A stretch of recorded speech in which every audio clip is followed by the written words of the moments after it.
Эркебулан Тохтар, я вижу то, что ты принимаешь бои по боксу от бойцов, которые боксерами вообще не являются. Тебе важна твоя репутация крутого и непобедимого любимчика. Выйдя на бой со мной, ты эту репутацию ставишь на кон. Ты проиграешь, будешь со мной.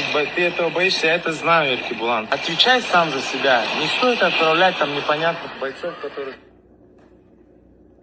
Братуха, прическа как называется у тебя? Желбреп называется, да? Желбреп тұрсың ғой, желбреп.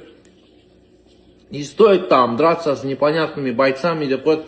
Өзі непонятный біреу, не стоит драться с непонятными деп қояды. Я если с тобой буду, ты тоже непонятный біреусің сен. Я хотя бы с Тимуром вот последний бой провел, чемпион хардкора. Ол бой маған Еркебулан Тоқтар хардкордың чемпионы ұтып апты деген абырой алып келді да. А сен маған қандай абырой алып келесің? Ты не чемпион никакой организации. Регалий нет у тебя. Абырой алып келмейсің сен маған. Хорошо. Медийка. Ты мне загонишь 50-60 тысяч подписчиков? Нет. 5-6 подписчик келетін шығар. Басқа подписчик жоқ. Медийка қызық емес. Деньги.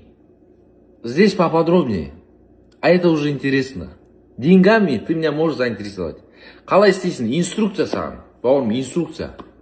Спонсор іздейсің, барасың. Еркебулан Тоқтармен Байке. Еркебулан, сендерде Байке ғой. Анаяқта ака, сенде Байке. Байке, Еркебулан Тоқтармен төбелескің деп тұр. Гонорары мынанша екен. Мен саған өзім айтам қанша сұрайтын.